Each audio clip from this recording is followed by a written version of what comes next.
Assalamualaikum, kami dari Grade 5 akan membentangkan tajuk pembentukan Malaysia. Kumpulan kami terdiri daripada 6 orang iaitu Alia, Hanis, Alisha, Sarah, Wina dan Khairina. Saya, Nakairina Azarin binti Muhammad, akan membentangkan tajuk 5.1 iaitu konsep gagasan Malaysia. Konsep gagasan Malaysia ialah kesepakatan antara semua pihak menzahirkan pembentukan Malaysia dan kemudiannya Perlembagaan Persekutuan Malaysia pada tahun 1963. Terdapat 4 idea gagasan Malaysia. Antara idea gagasan Malaysia merupakan konsep yang menggabungkan beberapa buah bekas tanah jajahan British di Asia Tenggara. Selain itu, Melayu Raya juga ada idea lain yang dikemukakan oleh gerakan nasionalis sebelum Perang Dunia Kedua untuk mendapatkan kemerdekaan wilayah alam Melayu tetapi tidak berjaya dilaksanakan. Seterusnya, pegawai British juga mengemukakan idea penyatuan wilayah penguasaan di Asia Tenggara di bawah satu pentadbiran dan ekonomi untuk memudahkan urusan pihak British. Akhir sekali, Tun Abdul Rahman mencadangkan idea gagasan Malaysia iaitu menggabungkan Persekutuan Tanah Melayu dengan Sarawak, Sabah, Singapura dan Brunei untuk merdeka dalam satu sistem kerajaan persekutuan. Sekian, terima kasih dari saya. Kita pergi ke seterusnya. 5.2 Perkembangan idea dan usaha pembentukan Malaysia. Idea pembentukan Malaysia dikemukakan pada akhir abad ke-19 yang melibatkan pihak British dan penduduk tempatan. Bagi idea pegawai British pada 1887, Lord Brassey mengemukakan cadangan awal di Dewan Parlimen British. Beliau mencadangkan Sabah, Sarawak, Negeri Melayu dan negeri-negeri Selat.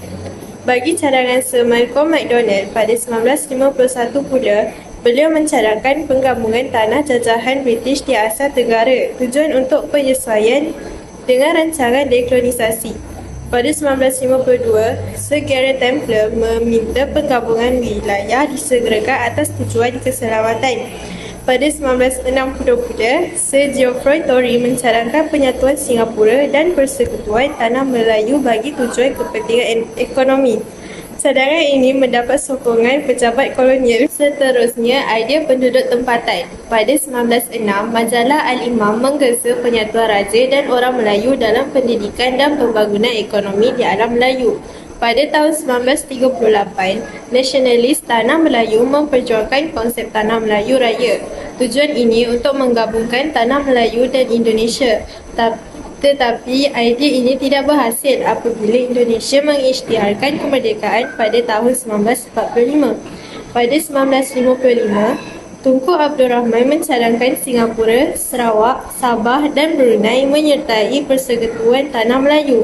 Pada 1958, Datuk Mustafa iaitu pemimpin Sabah menyatakan minat untuk membawa Sabah bergabung dengan Persekutuan Tanah Melayu. 10 Jun 1960, Tunku Abdul Rahman mewakili Lord Perth mengenai berminat untuk bergabung dengan Sarawak, Sabah, Brunei dan Singapura. Bagi rasional idea pembentukan Malaysia, terdapat beberapa faktor pembentukan Malaysia, iaitu keselamatan, keseimbangan, posisi penduduk, mempercepatkan kemerdekaan dan pembangunan wilayah. Bagi keselamatan terbahagi kepada dua, iaitu ancaman komunis di Singapura dan perkembangan di Sarawak. Ancaman komunis di negara ini telah menggugat keselamatan Persekutuan Tanah Melayu bagi membendung ancaman komunis. Bagi perkembangan di Sarawak, mereka berhadapan dengan ancaman komunis melalui gerakan CCO, iaitu Clandestine Communist Organisation. Dengan penyertaan Sarawak, kerajaan British berharap dapat membendung ancaman komunis. Yang kedua ialah keseimbangan komposisi penduduk. Penyertaan Singapura mewujudkan ketidakseimbangan komposisi penduduk antara orang Melayu dan Cina. Jadi, penggabungan Sarawak, Sabah dan Brunei akan menyeimbangkan komposisi antara kaum. Yang ketiga pula, mempercepatkan kemerdekaan. Pembentukan Malaysia dapat merealisasikan rancangan dekolonisasi serta mempercepat wilayah Borneo. Usaha ini perlu mendapat sokongan penduduk tempatan. Akhir sekali adalah pembangunan wilayah. Penyertaan Persekutuan Tanah Melayu, Sarawak, Sabah, Singapura dan Brunei membentuk sebuah negara. bertujuan mempercepatkan pelbagai bidang pembangunan sekaligus meningkatkan taraf hidup pribumi dalam pelbagai aspek. Seterusnya kita pergi kepada reaksi pembentukan Persekutuan Malaysia.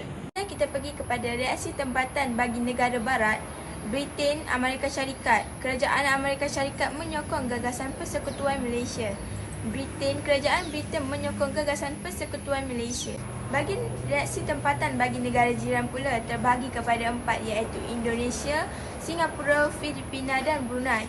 Bagi Indonesia, kerajaan Indonesia menyokong gagasan Persekutuan Malaysia.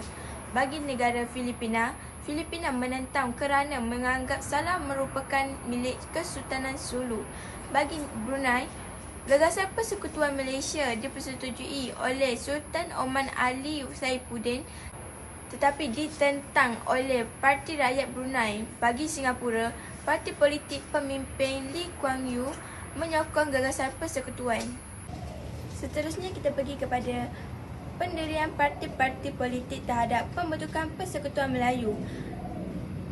Parti politik yang menyokong ada 4 dan penentangan kebanyakan penduduk di Sabah menganggap tanah Melayu terasing. Jarak jauh antara Sarawak, Sabah dan Kuala Lumpur turut mengundang masalah. Para pemimpin di Borneo membentuk Barisan Persatu pada 9 Ogos 1961 untuk mencabar rancangan pembentukan Malaysia. Parti ini diagohi oleh Ong Ki Hui, pengurusi SUPP, A.M. Azhari, Parti Rakyat Brunei, Donald Stephen, UNKO. Seterusnya kita bagi kepada Sarawak iaitu parti politik yang menyokong Persatuan Cina Sarawak, Parti Negara Sarawak, Barisan Rakyat Jati Sarawak, Parti Barisan Rakyat Jati Sarawak. Seterusnya kita bagi kepada parti politik yang menentang kemudian menyokong iaitu Parti Kebangsaan Sarawak. Parti politik yang menentang Parti Bersatu Rakyat Sarawak. Tuan Tanah Melayu. Parti-parti politik di negara-negara Melayu bersetuju dengan cadangan gagasan Malaysia walaupun terdapat perbezaan pendapatan tentang cara pelaksanaannya. Secara umumnya, penduduk di Tanah Melayu bersetuju dengan cadangan gagasan Malaysia. Tunku Abdul Rahman Putra Al-Haj terhadap menyokong UMNO berkaitan dengan rancangan pembentukan Malaysia. Hasil referendum ada 2 iaitu menyokong dan menentang. Bagi menyokong, golongan pedagang dan penguasaan di industri, Parti Buruh Singapura People Action Party PAP. Bagi menentang pula, Parti Rakyat Singapura Barisan Sosialis. Bagi Singapura ada 6 iaitu People Action Party PAP yang dipimpin oleh Lee Kuan Yew menyokong gagasan Persekutuan Malaysia. Yang kedua, ini kerana gagasan tersebut dapat menyelamatkan parti itu daripada dikuasai oleh parti-parti berhaluan kiri. Yang ketiga, Barisan Sosialis dan Parti Rakyat Singapura menganggap ini bagai penjajah baru. Yang keempat, mereka mencadang agar pandangan rakyat diperoleh sebelum menyertai Malaysia. Yang kelima, kerajaan Singapura mengadakan referendum untuk meninjau pendapatan penduduk Singapura. Yang keenam, hasil referendum menunjukkan penduduk Singapura menyokong pembentukan Malaysia. Bagi Brunei pula ada 2 iaitu menyokong dan menentang. Bagi menyokong, Sultan Omar Ali Saifuddin menyokong kuat idea pembentukan gagasan Persekutuan Malaysia. Bagi menentang, A.M. Azhari, pemimpin Parti Rakyat Brunei menentang Persekutuan Malaysia kerana lebih berminat untuk berganding dengan Sarawak, Sabah dan Kalimantan Utara. Berpendapat bahawa pembentukan ini merupakan cara kerajaan British mengekalkan pengaruh supaya ekonomi dapat dikuasai oleh keselamatan dijamin. Khawatir Brunei akan kehilangan sebahagian besar kekayaan. A.M. Azhari mengemukan khusus penentangan ini dalam Majlis Mesyuarat Undangan Negeri Brunei. Namun, Majlis Mesyuarat Undangan Negeri Brunei tidak menunjukkan kesokongan. A.M. Azhari melancarkan pemberontakan pada 7 Disember 1962. Seterusnya kita pergi kepada keputusan Sultan Brunei. Pembentukan Persekutuan Malaysia, rundingan perhubungan penyertaan Persekutuan Malaysia masih diteruskan. Brunei gagal mencapai kata sepakat menghubungi hasil minyak dan dan kekanan Sultan Brunei dalam pelantikan yang di-Pertuan Agong dengan Kerajaan Persekutuan Brunei menarik diri daripada Persekutuan Malaysia pada Julai 1963. Negara jiran terhadap Persekutuan Malaysia terbahagi kepada 3, iaitu Indonesia, Filipina dan Thailand. Bagi Indonesia, pada mulanya menyokong gagasan Persekutuan Malaysia, namun pendirian Indonesia berubah. Indonesia menyokong gagasan Persekutuan Malaysia. Menteri Luar Indonesia Dr. Subandrio pernah mengutuskan ucapan tahniah atas usaha menubuhkan gagasan Persekutuan Malaysia. Pendirian Indonesia berubah setelah terpengaruh dengan rakyat Parti Komunis Indonesia. Parti Komunis Indonesia menuduh gagasan Persekutuan Malaysia merupakan neokolonialisme. PKI berasal tergugat dengan pembentukan gagasan Persekutuan Malaysia dan akan menyekat pengaruhnya. Seterusnya kita pergi kepada penentangan Filipina. Filipina menentang gagasan Persekutuan Malaysia. Filipina menentang kerana mendakwa Sabah adalah sebahagian daripada wilayah pemerintah Kesultanan Sulu. British tidak melayan tuntutan tersebut kerana dianggap tidak berasas. Laporan Suruhanjaya Kobra dan Suruhanjaya Pertubuh Bangsa-Bangsa Bersatu mengesahkan bahawa rakyat Sabah bersetuju untuk menyertai Persekutuan Malaysia. Reaksi negara-negara barat, Kerajaan Britain dan Amerika Syarikat. Britain dan Amerika Syarikat menganggap cadangan gagasan Persekutuan Malaysia ini dapat mempercepatkan proses kemerdekaan Sarawak, Sabah, Brunei dan Singapura. Keselamatan negeri-negeri penjajah British ini di Asia Tenggara lebih terjamin jika digabungkan dengan pengaruh komunis dapat disekat. Seterusnya kita pergi kepada 5.4 iaitu langkah pembentukan Malaysia. Usul pembentukan Malaysia dibentangkan di Dewan Rakyat pada 16 Oktober 1961 dan mendapat sokongan majoriti ahli Dewan. Terdapat pelbagai cara yang dilakukan untuk membentuk Malaysia, antaranya ialah mengadakan lawatan ke negeri yang terlibat, penubuhan jawatan kuasa Setiausaha Malaysia JSKM, referendum Singapura, rundingan London, Suruhanjaya Kobot dan jawatan kuasa antara kerajaan ataupun JAK. Diri lawatan Julai 1961, Tunku Abdul Rahman Putra Al-Haj mengadakan lawatan ke Sarawak dan Brunei. Seterusnya meninjau dan bertemu dengan pemimpin tempatan bagi menerangkan rancangan pembentukan Malaysia. Kerajaan Persekutuan Tanah Melayu mengatur lawatan pemimpin Sarawak dan Sabah ke Persekutuan Tanah Melayu. Ogos 1962, meninjau kemajuan di Persekutuan Tanah Melayu. November 1962, lawatan Tunku Abdul Rahman Putra Al-Haj ke Sarawak dan Sabah. Lawatan rombongan Dr. Burhanuddin Al-Hilmi dan Ghaffar Babur ke Sarawak dan Sabah. Terdapat kesepakatan dalam kalangan ahli politik di Tanah Melayu untuk menjelaskan gambaran sebenar tentang rancangan Malaysia kepada penduduk Sarawak dan Sabah. Jawatan Kuasa Setiausaha Malaysia JSKM, Malaysia Solidarity Consultative Committee MSCC atau dikenali sebagai Jawatan Kuasa Setiausaha Malaysia ditubuhkan ketiga persidangan ahli-ahli Parlimen Commonwealth di Singapura pada 23 Julai 1961. Mesyuarat JSKM ini diadakan sebanyak 4 kali iaitu di Jerseton, Kuching, Kuala Lumpur dan juga Singapura. Tujuan penubuhan ini adalah untuk meyakinkan penduduk Sarawak dan Sabah tentang pembentukan Malaysia. Yang kedua, menyediakan ruang perbincangan bagi mendapatkan kata sepakat terhadap pembentukan Malaysia. Yang ketiga, mengumpulkan pandangan tentang pembentukan Malaysia. Yang keempat, menyebarkan maklumat berkaitan dengan Malaysia. Kelima, memupuk aktiviti penghebahan dan mempercepat pembentukan Malaysia. Aktiviti penghebahan seperti mendedahkan perkembangan kemajuan dalam bidang pentadbiran serta projek pembangunan di Persekutuan Tanah Melayu. Referendum Singapura, rundingan antara Kerajaan Persekutuan Tanah Melayu dengan Singapura yang diadakan pada bulan Ogos 1962 hingga bulan September 1962 menghasilkan persetujuan penyertaan Singapura ke dalam Malaysia. Yang pertama, satu referendum diadakan di Singapura pada awal bulan September 1962 bagi menyatakan bentuk pilihan Singapura menyertai Malaysia. Dan kedua, keputusan referendum mendapati rakyat Singapura bersetuju untuk bergabung membentuk Malaysia seperti syarat yang ditetapkan oleh Kerajaan Singapura dan Persekutuan Tanah Melayu. Keputusan ini membolehkan Singapura menyertai Malaysia. dengan London. Pada bulan November 1961, rundingan berhubung dengan pembentukan Malaysia diadakan di London antara Kerajaan Persekutuan Tanah Melayu dengan Kerajaan British.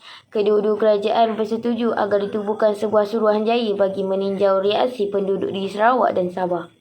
Suruhanjaya Kobalt. Suruhanjaya ini dibentuk secara rasmi pada bulan Januari 1962. Suruhanjaya Kobalt mengandungi wakil yang dilantik oleh Kerajaan British dan Persekutuan Tanah Melayu. Yang pertama, Lord Kobalt dilantik menjadi pengerusi. Kedua, ahli-ahli terdiri daripada Sir Anthony Abel, Sir David Watterson, Muhammad Ghazali Shafi'i dan Wong Pao Ni. Dan ketiga, Suruhanjaya ini melawat 35 pusat lawatan, 20 pusat lawatan di Sarawak dan 50 pusat lawatan di Sabah. Perkara yang menjadi teras utama dalam perlembagaan ialah: pertama, Islam ialah agama Persekutuan Malaysia tetapi dikecualikan kepada Sarawak dan Sabah. Kedua, bahasa Melayu ialah bahasa rasmi Persekutuan Malaysia tetapi bahasa Inggeris juga digunakan sebagai bahasa rasmi di Sarawak dan Sabah. Ketiga, sistem pendidikan dikekalkan di bawah kawalan Kerajaan Persekutuan kecuali di Sarawak dan Sabah. Sistem pendidikan di Sarawak dan Sabah kekal di bawah kawalan Kerajaan Negeri sehingga Majlis Negeri membuat pindaan. Secara keseluruhannya dan kesimpulannya, pelbagai langkah telah diambil bagi merealisasikan pembentukan Malaysia ini. Langkah ini melibatkan semua pihak sama ada pemimpin maupun rakyat. Sikap toleransi yang ditunjukkan perlu diamalkan oleh generasi muda sekarang bagi menjamin kesejahteraan negara. Bab 5.5 Perjanjian Julai 1963 dan peristiwa pengisytiharaan Malaysia. Perjanjian Julai 1963 atau Perjanjian Malaysia turut dikenali sebagai Malaysia Agreement MA63 ialah sebuah dokumen yang ditandatangani oleh Kerajaan British, Persekutuan Tanah Melayu, Sabah, Sarawak dan Singapura. Perjanjian ini ditandatangani pada 9 Julai 1963 di London. Prinsip utama perjanjian ini mengiktiraf hak yang sama kepada semua negeri dalam Malaysia. Antara intipati perjanjian Malaysia ialah tarikh pembentukan Malaysia adalah pada 31 Ogos 1963. Yang kedua, Sarawak, Sabah dan Singapura akan menjadi ahli dalam Persekutuan Malaysia bersama-sama Persekutuan Tanah Melayu. Yang ketiga, Kerajaan British akan mengiktiraf kedaulatan Sarawak, Sabah dan Singapura dalam Malaysia. Yang keempat, memberikan kelebihan kepada Sarawak dan Sabah menubuhkan Kabinet Negeri. Yang kelima, memperuntukkan tempoh masa peralihan, contohnya dalam bidang pentadbiran awam serta pendidikan kepada Sarawak dan Sabah. Yang keenam, kerusi parlimen diberikan kepada Singapura sebanyak 15 kerusi, Sarawak sebanyak 24 kerusi dan Sabah sebanyak 16 kerusi. Yang ketujuh, penduduk bumi putera di Sarawak dan Sabah mendapat pengiktirafan sama seperti orang Melayu dalam perlembagaan persekutuan. Indonesia membuat bantahan rasmi pembentukan Malaysia di Pertubuhan Bangsa-Bangsa Bersatu PBB. Pada 12 Ogos 1963, UTAN iaitu Setiausaha Agung PBB mengumumkan penubuhan United Nations Malaysia Mission UNMM untuk menilai dan membuat laporan. Lawrence Mitchell Moore, Duta Amerika Syarikat di PBB, mengetuai rombongan untuk melakukan tinjauan di Sarawak dan Sabah. Pembentukan Malaysia sepatutnya diisytiharkan pada 31 Ogos 1963 ditangguhkan kerana laporan setiausaha PBB disiapkan pada 14 September 1963. Pada 14 September 1963, misi ini menerbitkan laporan penduduk Sarawak dan Sabah yang menerima pembentukan Malaysia. Pada 16 September, peristiwa pengisytiharan Malaysia dilakukan serentak di Kuala Lumpur, Sarawak dan Sabah. Di Kuala Lumpur, Yang di-Pertuan Agong membacakan pengisytiharan Malaysia di Stadium Merdeka dan disaksikan oleh Tunku Abdul Rahman Putra Al-Haj. Di Sarawak, Datuk Abang Haji Openg Abang Shafi'i mengangkat sumpah jawatan Yang di-Pertuan Negeri Sarawak. Pengisytiharan Malaysia dibaca oleh Kir Johari, Wakil Kerajaan Persekutuan di Kuching, Sarawak. Turut hadir anggota Kabinet Negeri di Sabah. Datuk Mustafa mengumumkan pengisytiharan Malaysia di Kota Kinabalu serta menandatangani surat sumpah jawatan sebagai Yang di-Pertuan Negeri Sabah yang pertama. Tun Abdul Razak mewakili Kerajaan Persekutuan. Hai, izinkan Presiden Gaulau membentang. Jadi kita pergi masuk ke konfrontasi dan usaha menangani. Konfrontasi penentangan mula selepas pemberontakan Brunei 7 Disember 1962. Tunku Abdul Rahman Putra Al-Haj membuat kenyataan bahawa Indonesia terlibat membantu pemberontakan. Parti Komunis Indonesia menggunakan kesempatan ini menyela rancangan Malaysia sebagai penerusan dasar neokolonialisme yang dirancang oleh kerajaan British. Pada 20 Januari 1963, Dr. Sumbadjo, Menteri Luar Indonesia, mengumumkan dasar konfrontasi terhadap Malaysia dengan alasan mengancam kedudukan Indonesia. Peristiwa penentangan 20 Januari 1963, dasar konfrontasi terhadap tanah Melayu yang dinamakan sebagai Ganyang Malaysia dilancarkan. Pada 16 Januari 1963 hingga 27 Mac 1963, tentera Indonesia melancarkan serangan gerila di Sarawak. Pada 12 April 1963, pendaftaran tentera dan separuh tentera Indonesia di Tebedu, Sarawak. 29 Disember 1963, berlaku peristiwa berbalas tembakan antara tentera Malaysia dengan Indonesia di Kalabakan, Sabah.